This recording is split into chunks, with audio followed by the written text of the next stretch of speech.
Bonjour à tous. Le style. Imaginez une composition, dit Delacroix, c'est combiner les éléments d'objets qu'on connaît avec d'autres qui tiennent à l'intérieur même, à l'âme de l'artiste. Cette citation, prise dans la peinture, montre que l'idée de principe commun aux artistes, ici les techniques de la peinture et dans quelques minutes celle de l'écriture que je vais partager avec vous, n'empêche en rien l'interprétation créative personnelle. La technique est au service de l'artistique. En rassemblant les plus beaux chefs-d'œuvre produits à travers les âges, on peut découvrir l'élément qui leur est commun. Cet élément commun sera la loi. Si cet élément leur est retiré, elles perdraient leur charme et leur valeur. Anton Tchekhov. Quant au débat sur l'utilité d'une règle ou le manque d'une définition, préférez à ces querelles de clochers vos démêlés avec le fil de votre histoire pour trouver comment faire sonner vos mots et accéder à cette manière de dire pour, le plus largement possible, d'abord divertir, ensuite instruire, donner à réfléchir avec émotion. Dire. Le D de divertir, le I de instruire, le R de réfléchir, le E de émotion. Quant à ceux qui continuent de penser malgré tout que suivre les mêmes principes sclérose la pensée, rappelons-leur ces paroles de cet essayiste et historien de l'art. S'il est vrai que l'art commercial risque toujours de finir prostitué, il n'est pas moins vrai que l'art non commercial risque toujours de finir vieille fille. Erwin Panofsky, l'œuvre d'art et ses significations. Mais avant de partager 3 grands principes du style qui amélioreront le vôtre, voici 2 conseils et une remarque d'importance. Premier conseil, le génie commence les beaux ouvrages, mais le travail seul les achève, car l'inspiration est décidément la sœur du travail journalier. Tout le monde écrit, seul l'écrivain réécrit. Deuxième conseil, la marque du talent réside dans notre capacité à prendre en compte les critiques judicieuses ou les remarques pertinentes, même issues d'un simple retour de lecture pour améliorer son récit. Chateaubriand lui-même admettait avec toutes ses conséquences ce travail. En matière de correction, par exemple, il n'eut jamais d'amour-propre. M. Edmond Biret cite un trait significatif. Quelques jours après la publication du Génie du christianisme, un journaliste signala dans le premier volume 14 passages d'un goût douteux. Chateaubriand s'inclina et sur les 14 passages signalés, il en changea 12. Remarque, la sincérité ne protège pas d'écrire des banalités. Écrire un roman, une nouvelle, c'est bien plus que produire un scénario qui n'est qu'un squelette, en utilisant des mots comme de simples outils. Les mots sont la chair qui donne la vie à vos lignes, et les phrases banales étouffent votre créativité. Alors voici le premier grand principe pour le style, c'est la concision du style. L'art de renfermer une pensée dans le moins de mots possible, la concision est l'essence du bon style. Une grande cause de faiblesse littéraire, ce qui ôte sa force à un écrit, ce qui le rend sans effet est la diffusion. L'éloquence n'est pas dans la quantité des choses dites, mais dans leur intensité. On se laisse rarement captiver par des phrases où il y a trop de mots. La netteté affirme un principe et le vernis des maîtres. Or, la netteté est l'éclat que donne la concision. Employons le mot juste, mettons-le en relief, refusons le mot banal, l'expression toute faite.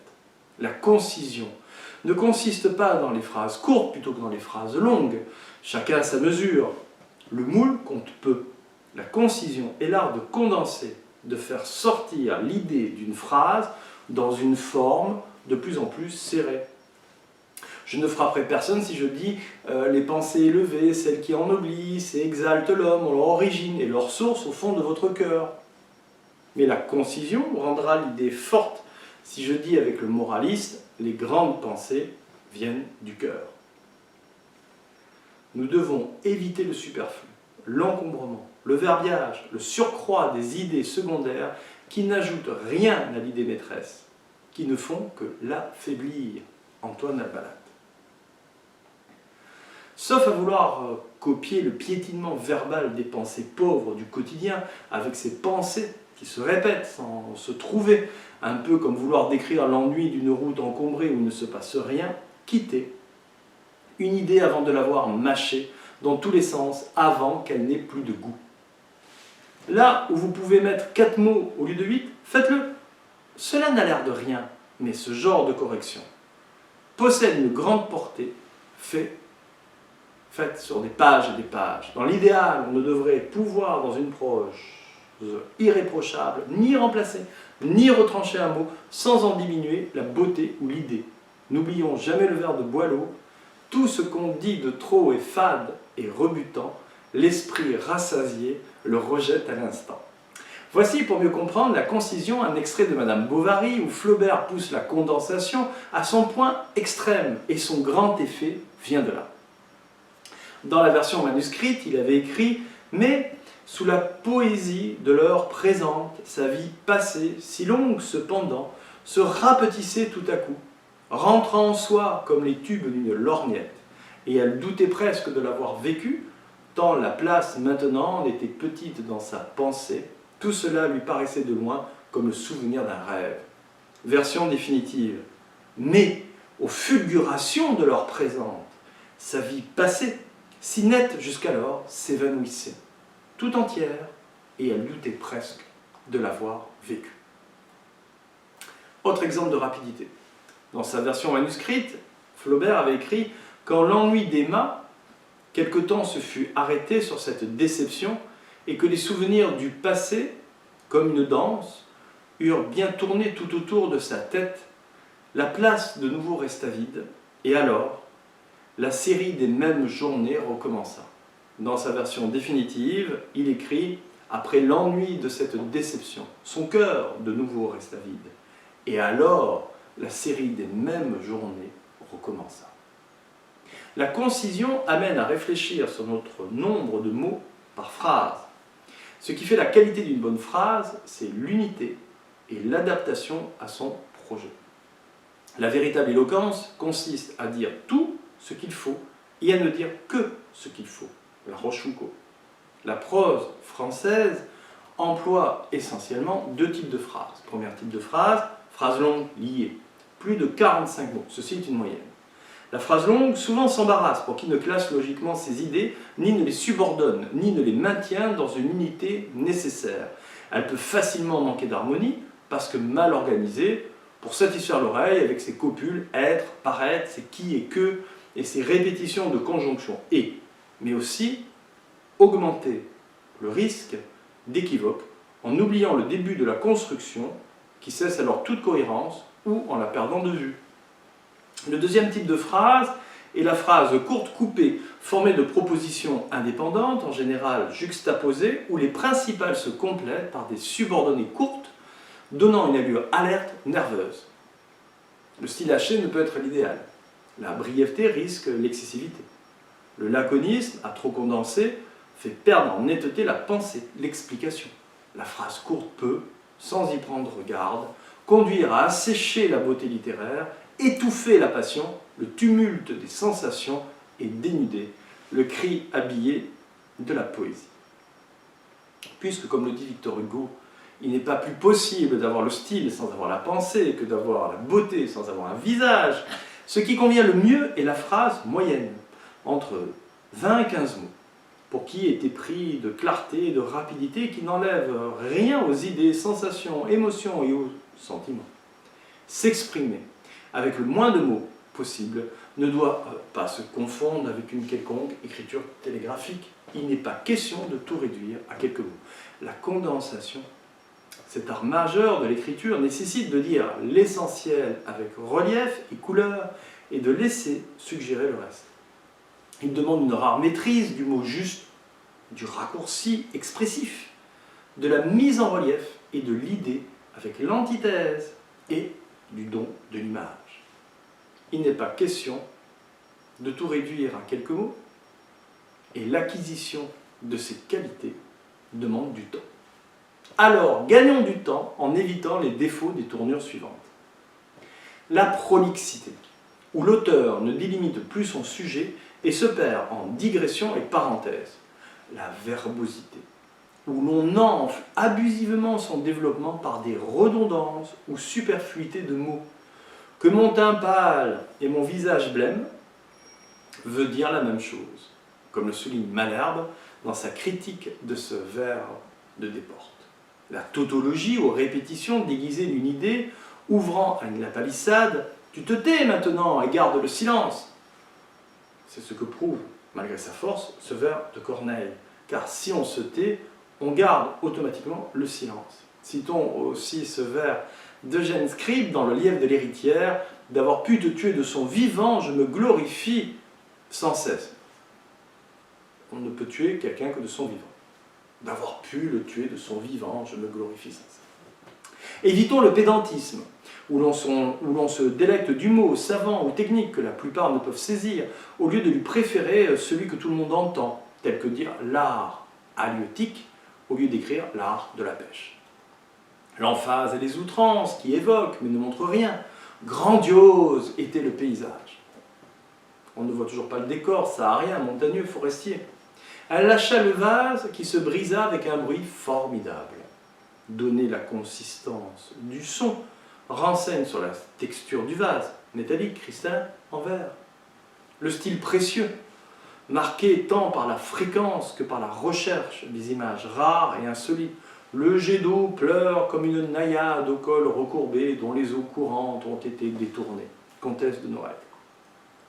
Le style périphrastique, dire en plusieurs mots ce que l'on pourrait exprimer par un seul. Nous avons l'honneur de vous informer que votre candidature, qui a retenu toute notre attention, ne figurera pas cette année parmi celles que nous considérons comme devant être réservées en priorité. On aurait dit plus simplement et plus clairement, malgré tout son intérêt, votre candidature n'a pas été retenue.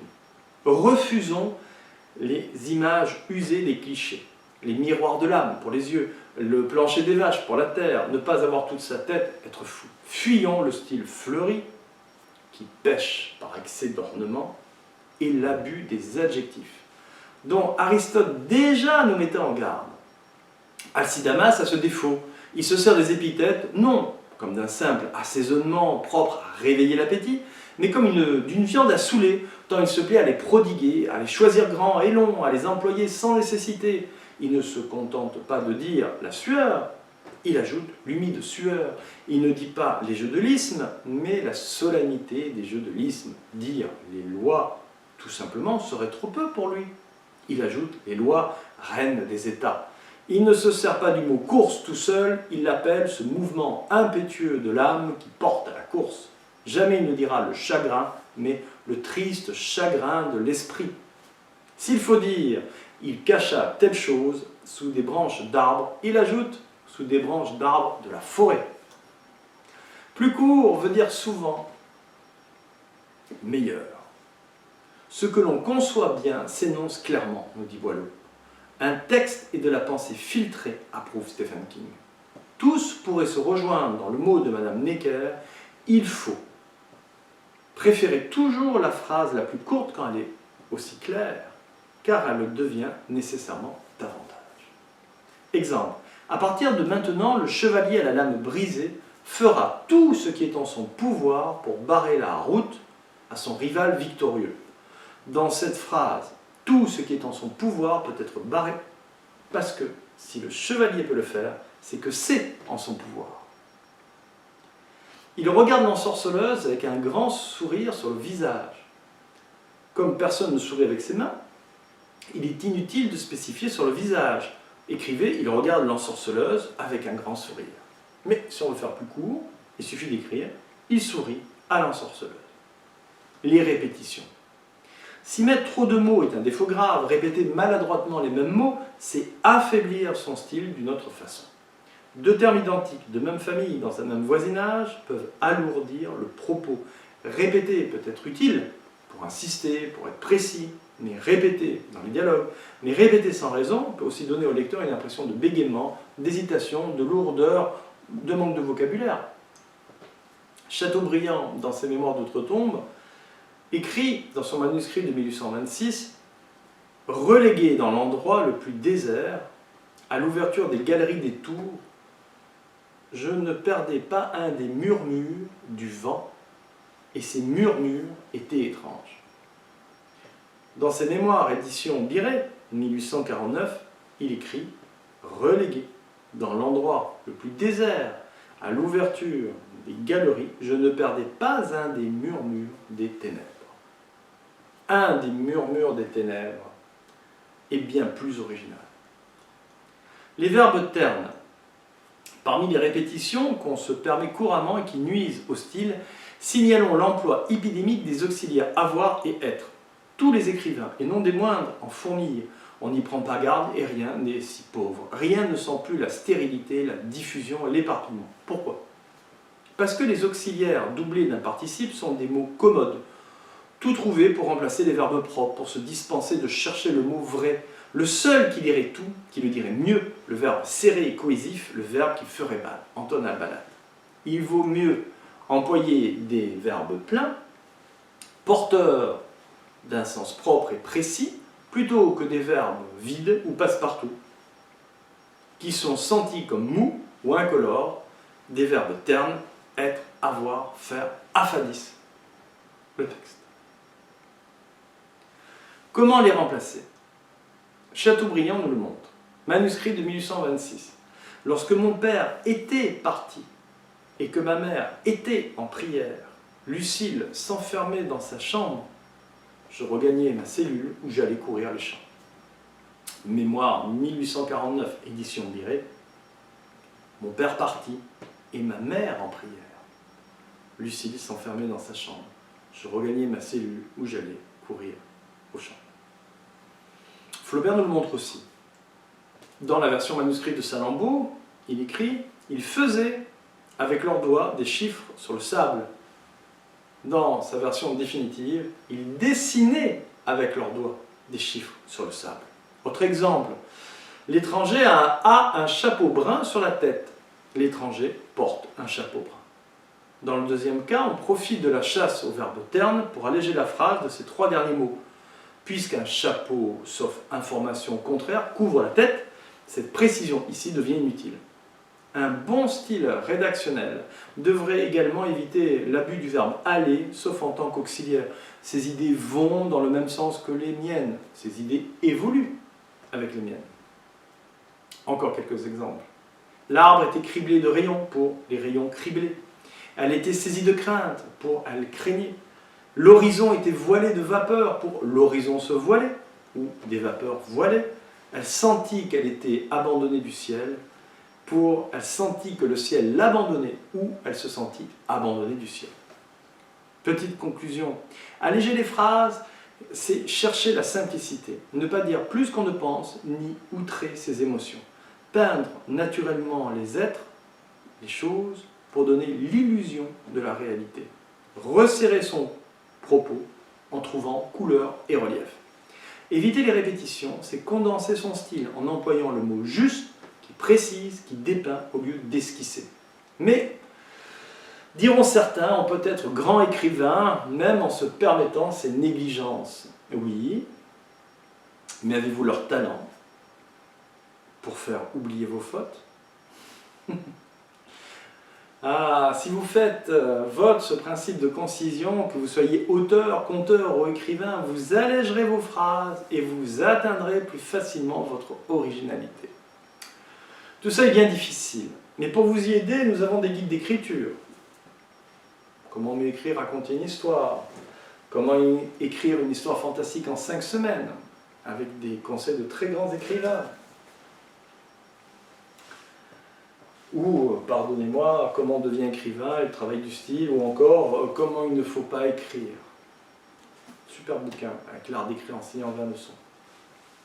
Nous avons nos cours d'écriture, nos ateliers de réécriture. Tout le monde écrit, seul l'écrivain réécrit. Mais pour vous motiver, quoi de mieux que la participation peut-être à un prix? Alors, je vous propose de participer au prix du Récit Fantasy. Voilà, il est là. Si vous le gagnez, vous avez jusqu'en janvier 2017 pour nous le proposer. Chaque année, il y a ce festival, et vous avez jusqu'au janvier de chaque année pour vous proposer un écrit. Alors, le prix du récit fantasy est lancé pour couronner 5 mini-romans ou nouvelles de format roman dont la longueur est comprise entre 8000 et 18 500 mots. Les œuvres soumises de qualité littéraire, alliant mouvement et émotion, doivent n'avoir jamais été publiées et appartenir au genre science-fiction, fantastique, fantasy et policier teinté de fantastique. Alors, qu'est-ce qu'il vous reste à faire?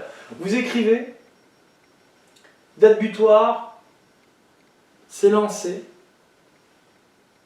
et imaginez que vous soyez pris. Eh bien, qu'est-ce qui vous arrive? Vous serez invité au festival du polar et de l'aventure au Lydia Port-Barcarès, organisé par la ville de Port-Barcarès, le CEMEL, le Centre méditerranéen de littérature, et vous serez nourri, logé, blanchi, vous serez non seulement édité, et puis il y a un prix, le concours est doté de 750 € de prix, avec contrat d'édition, numérique et papier. Écoutez, je vous souhaite plein de bonnes choses. Je vous souhaite vraiment de réussir tout ce que vous avez envie d'écrire et vraiment, vraiment aller au bout de vos envies. Tout le monde écrit, seul l'écrivain réécrit. Merci à vous.